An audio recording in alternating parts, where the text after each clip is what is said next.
Sir, Imran Khan सियासत में एक बेगाने शादी में अब्दुल्ला दीवाना थे। ये कहते हैं ना वो फिल्मों में ड्रामों में जो होता है ना, मेहमान अदाकार के तौर पे लाए गए थे। डायरेक्टर, उस फिल्म के डायरेक्टर और प्रोड्यूसर्स ने, उस फिल्म के राइटर ने उनको लाया था। अदर तो ये मोहम्मद नवाज शरीफ ही है जिनकी शक्ल पे इन्वेस्टमेंट भी आएगा, लोग हम पे ट्रस्ट भी करेंगे, ट्रेडर्स भी आएंगे, कारोबार भी शुरू होगा और पाकिस्तानी अवाम भी ट्रस्ट करेगी, क्योंकि मियां नवाज शरीफ ने बातें नहीं की है, अमली तौर पे करके दिखाया है।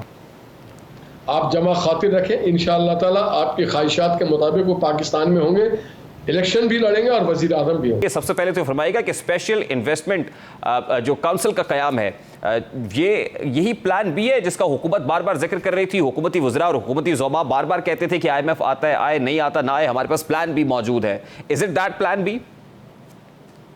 वालेकुम अस्सलाम और बिस्मिल्लाहिर्रहमानिर्रहीम। हमारे पास प्लान बी भी है, प्लान सी भी है और B1 भी है, C1 भी है। हमारे पास वो प्लान है कि हमने हर हाल में पाकिस्तान के मईशत को, पाकिस्तान की इकोनॉमी को एक रास्ते पे लगाना है, पाकिस्तान की मईशत को खड़ा करना है, इस्तेहकाम देना है, इस मुल्क को डिफ़ॉल्ट नहीं होने देना है। और यकीनन उसमें आपने ये भी देखा होगा, आपने बहुत अच्छा सवाल किया कि बड़े कलील मुद्दत में हमने एक प्लान बी और सी भी बना लिया, जिसमें वन विंडो ऑपरेशन है, जिसमें हमने कहा है कि आने वाले दिनों में कहाँ से कितनी इन्वेस्टमेंट आएगी, कौन कौन लोग हमारे साथ प्लेज कर रहे हैं, किस किस शोबे में आएगी, क्या क्या यहाँ पे सर्विस सेक्टर में क्या आएगी, इंडस्ट्रियल सेक्टर में क्या आएगी। ये लोन से हट करके है, ये पाकिस्तान में डायरेक्ट इन्वेस्टमेंट है, पाकिस्तान में रोजगार के मौके मिलेंगे, पाकिस्तान में सरमाया आएगा। ये बहुत बड़ा सवाल है ना निहाल साहब कि सरमायाकारी आएगी कैसे, किन श्योरिटीज पर, किन गारंटीज पर आएगी, मैं इस तरफ आता हूं। लेकिन उससे पहले इंपॉर्टेंट चीज ये है कि पैरेलल वजीर आजम साहब IMF की MD से भी बात कर रहे हैं, बरतानिया से भी बात कर रहे हैं, यानी अभी भी IMF की तरफ निगाहें हैं कि IMF हमें रेस्क्यू करने के लिए आ जाए, अगर नहीं आता तो फिर इस प्लान बी की तरफ जाना होगा। नहीं, हम हर से बात करते हैं, किसी से हमें कभी दरवाजे बंद नहीं किया। IMF एक हकीकत है, जिस तरह IMF एक हकीकत है, इसी तरह से फॉरेन इन्वेस्टमेंट भी एक हकीकत है, इसी तरह से इस रीजन के खित्ते के ममालिक भी एक हकीकत है। तो हम किसी भी हकीकत से मुंह नहीं मोड़ेंगे। और इवन हम जो पाकिस्तानी अपने सरमायादार हैं, हम उनको भी मदद कर रहे हैं, उनको भी हम फैसिलिटेट कर रहे हैं, ओवरसीज पाकिस्तानी को भी कर रहे हैं। देखिए, हमें पाकिस्तान की इकोनॉमी को अपने उस डगर पे लाना है जो 2017 में मोहम्मद नवाज शरीफ साहब छोड़ गए थे, जहां पे पाकिस्तान की GDP 5.8 पे थी। उसके लिहाज से हम जो भी इक़दाम होगा वो हम जरूर करेंगे। देखिए निहाल साहब, आपने कहा कि ओवरसीज पाकिस्तानीज इन्वेस्ट करें और उसके बाद फॉरेन डायरेक्ट इन्वेस्टमेंट की बात कर रहे हैं। जहां तक ओवरसीज पाकिस्तानीज के इन्वेस्ट करने की बात है तो रिसेंटली रोशन डिजिटल अकाउंट से किस तरह लोगों ने पैसे निकाले वो आपने देखा। अब फिर जो फॉरेन डायरेक्ट इन्वेस्टमेंट है वो इस बेसिस पर आती है कि मुल्क में जो पॉलिटिकल स्टेबिलिटी है वो भी हो, मुल्क में कोई डिफॉल्ट के दहाने पर ना हो, बल्कि कुछ गारंटीज उन्हें चाहिए होती हैं। फिर IMF की एक गारंटी भी बहुत बड़ी चीज थी कि 2 ममालिक हमें पैसे नहीं दे रहे थे। तो जब तक ये नहीं होगा तब तक फॉरेन डायरेक्ट इन्वेस्टमेंट कैसे आ जाएगी, तब तक ओवरसीज पाकिस्तानी का एतमाद मुल्क पर कैसे बहाल हो जाएगा? आपके सवाल में 2 जवाब है। नंबर 1 जवाब यह है कि वो सारे लोग जिन्होंने IMF को खतूत लिखे, जिन्होंने इंटरनेशनल मुख्तलिफ इदारों को खतूत लिखे, दीगर ममालिक को खतूत लिखे कि पाकिस्तान में इन्वेस्टमेंट ना किया जाए और जो IMF के मुआहदे हैं उसको ऑनर ना किया जाए, जिन्होंने ओवरसीज पाकिस्तानी को तरगीब दिया कि पाकिस्तान में एक सिविल वॉर शुरू हो चुकी, पाकिस्तान के लिए बाइकआउट किया जाए, सिविल नाफरमानी की तहरीक चला जाए। एक फैक्टर वो है जो एक तरफ हम इसको अगर बना रहे तो दूसरे तरफ वो उसको तोड़ने पे लगे।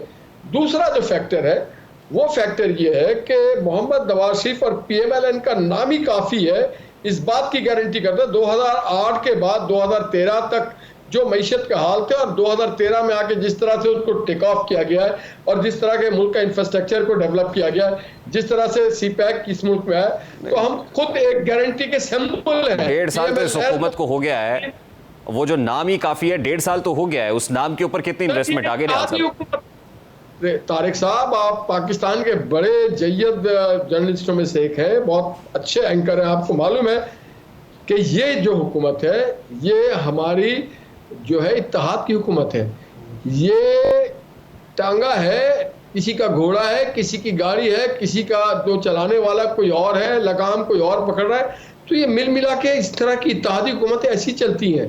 मगर मैं आपको बात कर रहा हूँ, निहाल साहब, मेरा बड़ा फिर एक और सादा सा सवाल यह है कि इज्तिमाई हुकूमत की बात हुई है। अगर आप नेशनल इन्वेस्टमेंट फैसिलिटेशन काउंसिल की क़याम के बाद एलामिया पढ़ें तो उसके अंदर इज्तिमाई हुकूमत की बात हो रही है, यानी आने वाला जो सियासी मंजरनामा है उसकी भी एक धुंधली सी तस्वीर दे दी गई है कि इज्तिमाई हुकूमत का क़याम बड़ा इंपॉर्टेंट है। तो आगे भी इज्तिमाई हुकूमत ही दिखाई दे रही है, उसमें भी किसी की कोई सिंगल लार्जेस्ट मेजॉरिटी का नाम तो नजर नहीं आ रहा है।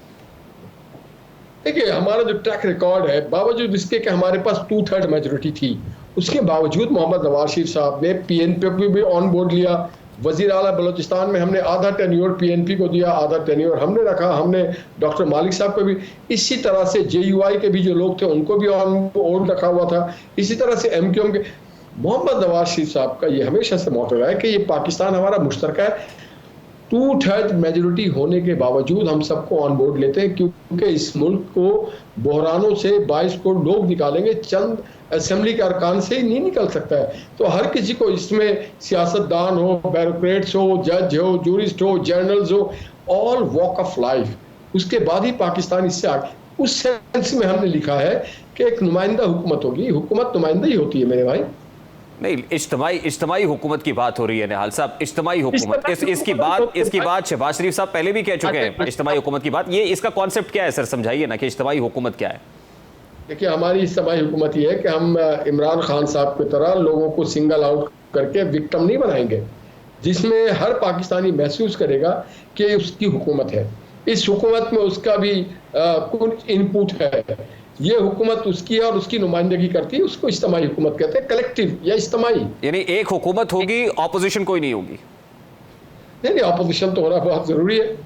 ऑपोजिशन को भी ये सेंस होगा कि इस हुकूमत को हमने हर बात पे बेजा तनकीद नहीं करनी है, हर बात पे टांग नहीं खींचना है, सिविल नाफरमानी की तहरीक नहीं चलानी है, इस्लामाबाद लाहौर के धरने भी या मोटरवे को जलाना नहीं है, किसी पे हमला नहीं करना। जो रोल है ऑपोजिशन का वो अपना रोल अदा करे, जो आईनी रोल हो। निहाल साहब, जो सेटअप इस वक्त चल रहा है वो भी इत्तेहादी हुकूमत का सेटअप है, अगर उसको भी इज्तिमाई हुकूमत कह लिया जाए, क्योंकि मतलब चेयरमैन तहरीक इंसाफ नहीं है, उनकी पार्टी नहीं है, तो ये भी इज्तिमाई हुकूमत की, यानी ऐसी ही सूरत आने वाले दिनों में भी दिखाई देगी हमें। सर, इमरान खान सियासत में एक बेगाने शादी में अब्दुल्ला दीवाना थे। ये कहते हैं ना, वो फिल्मों में, ड्रामों में जो होता है ना, मेहमान अदाकार के तौर पे लाए गए थे। डायरेक्टर, उस फिल्म के डायरेक्टर और प्रोड्यूसर्स ने, उस फिल्म के राइटर ने उनको लाया था। अदरवाइज सियासत के वो कभी भी खिलाड़ी नहीं रहे हैं। तो निहाल साहब, आने वाले दिनों का सियासी मंजरनामा क्या होगा? क्या उसमें भी इसी तरह की इत्तेहादी हुकूमत ही होगी, यही समझे? एक बात मैं आपको बताऊं तारिक, बहुत अच्छा सवाल है आपका ये भी। वजीर आजम कोई और आ जाए वो टेक ऑफ नहीं होगा, क्योंकि आज किन मुल्कों से हमें उम्मीद और किन से हमारे रिश्ते हैं। सऊदी अरब नवाज शरीफ साहब को रॉयल गेस्ट के तौर पे बुलाते हैं उम्रा के लिए। कतर के साथ उनके बहुत दरीना ताल्लुकात हैं। रजब तैयब एर्दोगान उनका भाई बना हुआ है। हिंदुस्तान के साथ उनके जो ताल्लुकात हैं वो बाकी इस खत्ते के लीडरों में सबसे बेहतर है और एक्सेप्टेबल है। चाइना में उनका दोस्त शी जिनपिंग है, वहां पे पुतिन है और जो बाइडेन है। तो वो देखते हैं कि पाकिस्तान को हेड कौन कर रहा है, कौन सी शक्ल है।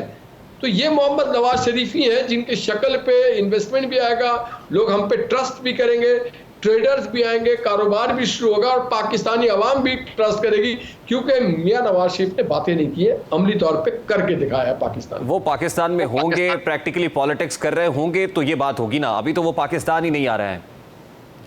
आप जमा खातिर रखें, इंशाअल्लाह ताला आपकी ख्वाहिशात के मुताबिक वो पाकिस्तान में होंगे, इलेक्शन भी लड़ेंगे और वजीर आजम भी होंगे। निहाल साहब, ख्वाहिश तो आप भी बहुत अरसे से कर रहे हैं कि कायद आपके यहाँ आए और उसके बाद कैंपेनिंग भी हो, तो आगे अगले आने वाले दिनों में क्या होगा? देखिए, अगस्त में मेरे रब ने चाहा मेरी ख्वाहिशें पूरी होंगी। हम नाजायज ख्वाहिश करते ही नहीं, हम चाहते हैं हमारी ख्वाहिश है पाकिस्तान टेक ऑफ करे, हमारी ख्वाहिश है पाकिस्तान दुनिया में एक मुकाम हासिल करे, हमारी ख्वाहिश है कि पाकिस्तान पुरअमन हो, जमहूरी हो, आईनी मुल्क हो, हर इदारा अपने डोमेन में रह के काम करे, कोई किसी को डिट्रैक्ट नहीं करे और हम पाकिस्तान को मजमूई तौर पर और इज्तिमाई तौर पर सब साथ लेके चलेंगे। अगस्त में असेंबली डिसॉल्व हो रही है इंशाल्लाह, जरूर। इलेक्शंस, पीपल्स पार्टी तो ये कह रही है अक्टूबर नवंबर में होने चाहिए। नून लीग तैयार है, चाहते हैं कि इलेक्शंस नवंबर में हो जाए। पीपल्स पार्टी का अपनी ख्वाहिशात है, वो बेहतर बता सकते हैं, मगर नून लीग इतना चाहती है कि आइन ने कहा हुआ है उसके मुताबिक हम कोशिश करेंगे 60 डेज में इलेक्शन हो जाए।